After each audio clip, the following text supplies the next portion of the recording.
All right, what's up, guys? Today is going to be the sixth installment of the How to Train Your Grandma series. Today, we're going to be talking about the lunge movement pattern.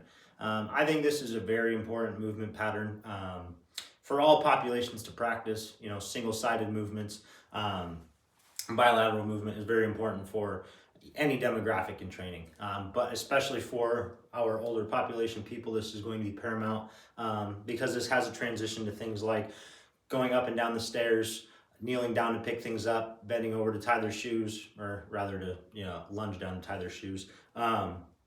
Things of that nature, right? Especially picking things up off the ground, like bending down in this manner, is very important, and it's a natural reaction a lot of the times. And so, especially if they're not prepared to enter that range of motion or put their body into that position, bad things can happen. And so, to me, it's very important that the lunge gets practiced in some capacity. We can start with something simple like utilizing a barbell to hold on to for our lunges. I would do this in the rack. My rack's a little too small. I'm going to bump into shit. So I'm just going to hold off to the side. But this gives them a sense of stability to kind of ease into the movement itself. And so this is a good starting point for them to get used to what it feels like to enter this mostly split squat position to start is kind of where I begin. And then we can progress into, again, I like holding onto the bar. So it's going to kind of look like this. A little funky real quick.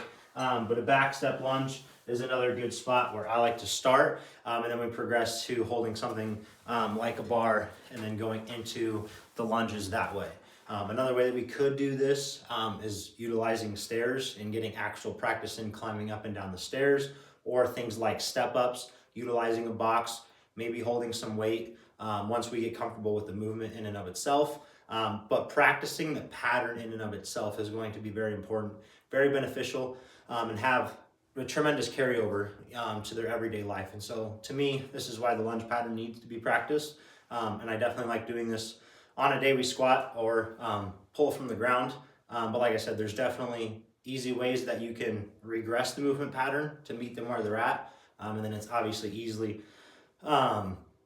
able to be progressed as well, getting away from holding on to objects, increasing the resistance to the amount of weight that we're using things like bands even in certain situations. So definitely a movement pattern that needs to be practiced and prioritized. So if you are training older populations, definitely include this in your programming so they can get the best bang for their buck.